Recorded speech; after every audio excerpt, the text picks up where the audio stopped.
तो गाइज ये वीडियो जो है बहुत ही आपके लिए इंपॉर्टेंट होने वाला है, क्योंकि इस वीडियो में जो है आपको वो सारे क्वेश्चन बताऊंगा जो डीआरडीओ एग्जाम में जो है आपके रिपीट हो रहे हैं। अगर डीआरडीओ का एग्जाम आपने अभी तक नहीं दिया है तो ये वीडियो जो आपके लिए बहुत ही इंपॉर्टेंट है। इस वीडियो को एकदम मिस नहीं कीजिएगा। ये देखिए मैं कुछ क्वेश्चंस लेकर आया हूँ, ठीक है। ये सारे जो क्वेश्चन है ये मेरे एग्जाम में भी पूछे गए हैं, तो और साथ ही साथ मैं अपने फ्रेंड से बात किया था। बहुत सारे मेरे फ्रेंड एग्जाम दिए हैं, तो वो फ्रेंड से भी बात किए तो वो लोग भी जितने क्वेश्चन उन लोगों को याद थे मैंने यहाँ पे कलेक्ट किया है। आप लोग को मैं बताऊंगा कि जो है टेक्निकल से क्या क्या क्वेश्चन पूछे जा रहे हैं जिन लोगों का इलेक्ट्रिशियन ट्रेड से भरे हैं फॉर्म, और साथ ही साथ नॉन टेक का भी क्वेश्चन बताऊंगी, यानी कि जो 10 मैथ और 10 रीजनिंग 10 जीके और 10 इंग्लिश से क्वेश्चन पूछे जा रहे हैं उनमें से क्या क्या क्वेश्चन जो है ज्यादातर रिपीट हो रहे हैं, ठीक है। तो अगर आपका एग्जाम नहीं हुआ है तो बहुत ही ज्यादा हेल्पफुल होने वाला है ये वीडियो आप एकदम मिस मत कीजिएगा, ठीक है। चैनल पर नए हैं तो चैनल पर सब्सक्राइब जरूर कीजिएगा। वीडियो अच्छा लगेगा तो वीडियो को लाइक जरूर कीजिएगा गाइस, ठीक है। तो चलिए मैं पहले बता देता हूँ कि क्या क्या क्वेश्चन जो है यहाँ पे रिपीट हो रहा है, आप लोग ध्यान से सुनिएगा। टेक्निकल का क्वेश्चन जो है मैं पहले बताता हूँ आप लोगों को इलेक्ट्रिशियन के कौन कौन से क्वेश्चन है, ठीक है। तो पहला जो क्वेश्चन है वो एसआई यूनिट से क्वेश्चन पूछा जा रहा है गाइस।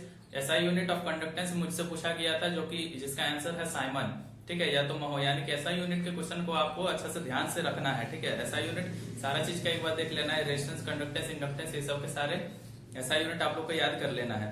नेक्स्ट क्वेश्चन जो है फिगर से रिलेटेड पूछा जा रहा था, मेरे से जो है आर्मेचर का डायग्राम दे दिया गया था, ठीक है। सॉरी आर्मेचर बोल रहा हूँ, कंप्यूटेटर का जो है डायग्राम दे दिया गया था डीसी जनरेटर का, और उसमें जो है इंडिकेट कर दिया था एक्स, और वहां फिर पूछा जा रहा था कि इस पार्ट्स का नाम बताइए। तो वहां पे कंप्यूटेटर राइजर का मुझे फोटो दिया गया था और पूछा गया था कि इस पार्ट्स का जो है नाम बताइए। नेक्स्ट क्वेश्चन जो था वो ट्रांसफार्मर से रिलेटेड था, उसमें बताया गया था कि अगर प्राइमरी वाइंडिंग में अगर लेस नंबर ऑफ टर्न्स है, ठीक है, सेकेंडरी वाइंडिंग के कंपैरिजन प्राइमरी वाइंडिंग में अगर लेस नंबर ऑफ टर्न्स है तो ये किस तरह का ट्रांसफार्मर है।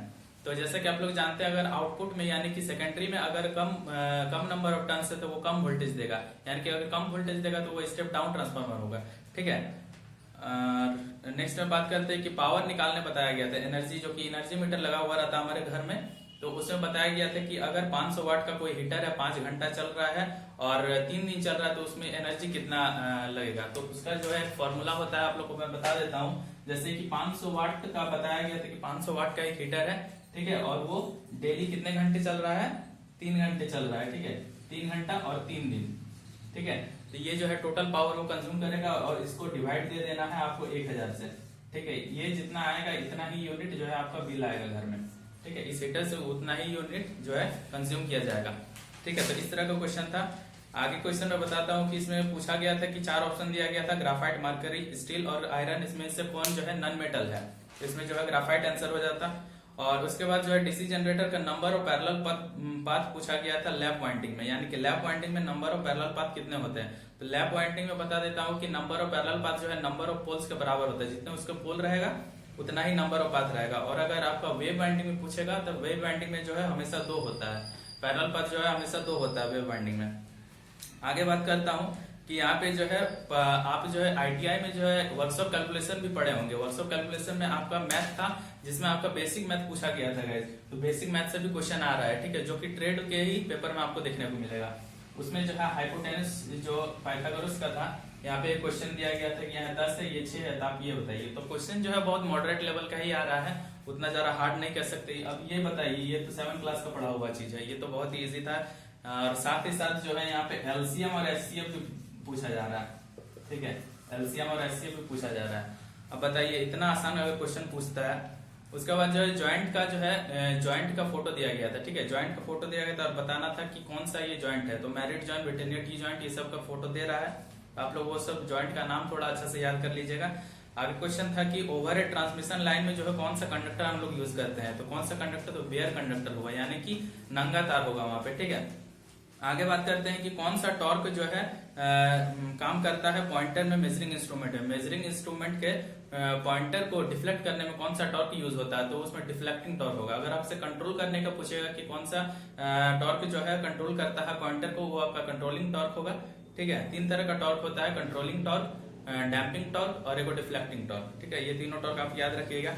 नेक्स्ट क्वेश्चन जो था वो था कि आइडियल ट्रांसफार्मर हम किसको कहेंगे। उसमें कंडीशन दिया गया था कि आयरन लॉस जो है ग्रेटर होगा कॉपर लॉस से, या बी में था कि आयरन लॉस जो है बराबर होगा कॉपर लॉस के, ऐसे करके क्वेश्चन दिया था। उसका जो सही आंसर होगा वो आयरन लॉस जब बराबर होगा कॉपर लॉस के तब जो है उसे आइडियल ट्रांसफार्मर माना जाएगा। ठीक है, नेक्स्ट जो था कि मोटर के रिलेटेड था कि मोटर के जो है डीसी मोटर के जो मैग्नेटिक फील्ड को हम किस नियम से निकालते हैं, तो वो होता है फ्लेमिंग लेफ्ट हैंड के रूल से। ठीक है, यानी कि इसमें आप अगर एक ट्रिक लगा सकते हैं कि डीसी जनरेटर को हम स्टार्ट करते हैं राइट हैंड से, तो राइट उसमें फ्लेमिंग्स के राइट हैंड रूल लग गया, और जो है मोटर का जो है लेफ्ट हैंड से। ठीक है, मोटर का कुछ भी निकालने को बोलेगा तो फ्लेमिंग लेफ्ट हैंड रूल से ही निकलेगा। ठीक है, आगे बात करते हैं कि ट्रांसफार्मर का वाइंडिंग जो है किस लॉ पर काम करता है। ये क्वेश्चन पूछा जा रहा है कि ट्रांसफार्मर का वाइंडिंग जो है किस लॉ पर काम करता है, तो वो आप जानते होंगे कि वो जो है म्यूचुअल इंडक्शन पे काम करता है। ठीक है, और एक क्वेश्चन था कि लोअर रेजिस्टेंस मापने का सही तरीका क्या हो सकता है, तो इसमें बहुत सारे ऑप्शन थे, व्हीटस्टोन ब्रिज थे, शेयरिंग ब्रिज थे, केल्विन डबल ब्रिज थे।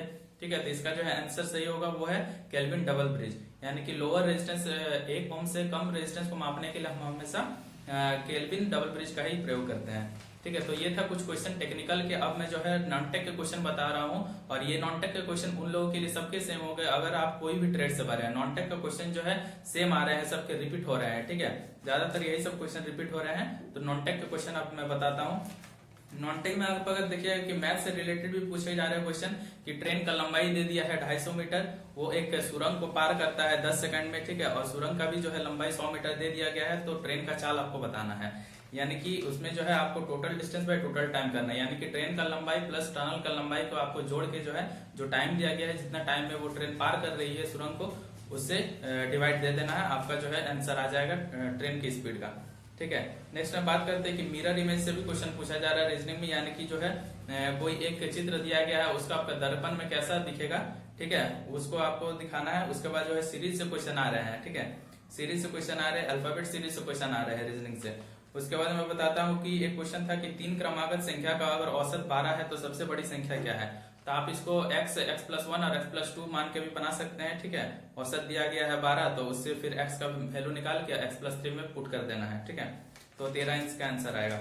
और नेक्स्ट क्वेश्चन था कि मोहन मतलब यानी कि सीटिंग अरेंजमेंट से था कि मोहन अगर 15 बच्चों के लाइन में जो है शुरू से 7वें स्थान पे है, तो वो अंतिम से कितना होगा। ठीक है, टोटल जो है स्टूडेंट जो है लाइन में वो 15 है, और मोहन का जो है शुरू से नंबर जो है 7वां स्थान पे है, तो अंतिम से कितना होगा। तो अंतिम से निकालने के लिए आप क्या कीजिएगा, 15 से 7 पहले माइनस कीजिएगा और +1 कर दीजिएगा। ठीक है, यानी कि 9 इसका आंसर आएगा। उसके बाद जो है रैंकिंग से क्वेश्चन आया था, रैंकिंग। ठीक है, इसमें बोला गया था कि सी डी से आगे है, तो आपको ऐसे इसको बनाना है। यहाँ मैं बता देता हूँ। ठीक है, जो सी है, सी जो है वो डी से आगे है, तो आपको जो है डी के आगे लिख देना है सी। ठीक है, आगे बताया जाता है कि बी ए और सी के मध्य में दौड़ रहा है। ठीक है, बी जो है वो ए और सी के मध्य में दौड़ रहा है, देखिए मध्य में है। आगे बताता है कि तो अंतिम से दूसरे स्थान में कौन है, यानी कि अंतिम से दूसरे स्थान में आपको बताना है, तो इसका आंसर हो जाएगा सी। ठीक है, इस तरह का क्वेश्चन पूछा जा रहा है। आगे जो है प्रॉफिट लॉस से भी क्वेश्चन पूछा जा रहा है। प्रॉफिट लॉस का क्वेश्चन जो है मुझे अच्छा से याद नहीं है, तो मैं टॉपिक बता दे रहा हूँ आप लोग को। प्रॉफिट लॉस से पूछा जा रहा है। ठीक है, जीके की बात करें तो जीके से मुझसे पूछा गया था कि टेलीफोन इन्वेंटर का नाम, जो कि अलेक्जेंडर ग्राहम बेल है, यानी कि टेलीफोन को किसने आविष्कार किया था, उसका नाम पूछा गया था मेरे से। और साथ ही साथ डायरेक्शन में पूछा जा रहा है। डायरेक्शन में ऐसा क्वेश्चन पूछा जा रहा है कि ए अगर सी के पश्चिम में है। ठीक है, ए जो है अगर सी के पश्चिम में, तो सी का पश्चिम किधर होगा, इधर होगा। ए जो है सी के पश्चिम में है। ठीक है, आगे बोला गया था कि डी जो है वो ए के उत्तर में है। ठीक है, ए का उत्तर किधर होगा, इधर होगा, यानी कि डी यहाँ पे है। ठीक है, डी यहाँ पे हो जाएगा, ए यहाँ पे हो जाएगा, सी यहाँ पे हो जाएगा। और यहाँ पे फिर आंसर क्वेश्चन पूछा था कि सी के सापेक्ष में डी का दिशा कौन सा है, तो सी के सापेक्ष में आपको पूछ रहा है, तो सी का सापेक्ष इधर हो जाएगा, यानी कि इधर क्या होता है, उत्तर होता है, और इधर क्या होता है, पश्चिम होता है। तो ये उत्तर पश्चिम डायरेक्शन में है, सी के उत्तर पश्चिम में डी हो जाएगा।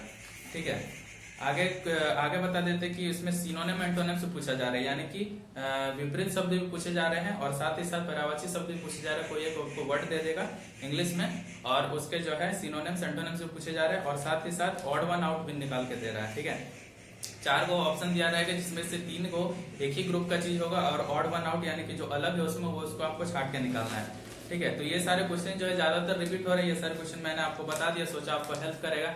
ठीक है, तो वीडियो अगर अच्छा लगे तो वीडियो को लाइक जरूर कीजिएगा, और इतना मेहनत आप लोग के लिए करते हैं, एक सब्सक्राइब तो जरूर बनता है, एक सब्सक्राइब भी कर दीजिएगा। ठीक है, बने रहिए मेरे साथ वीडियो में। ठीक है, नेक्स्ट अपडेट तक जय हिंद।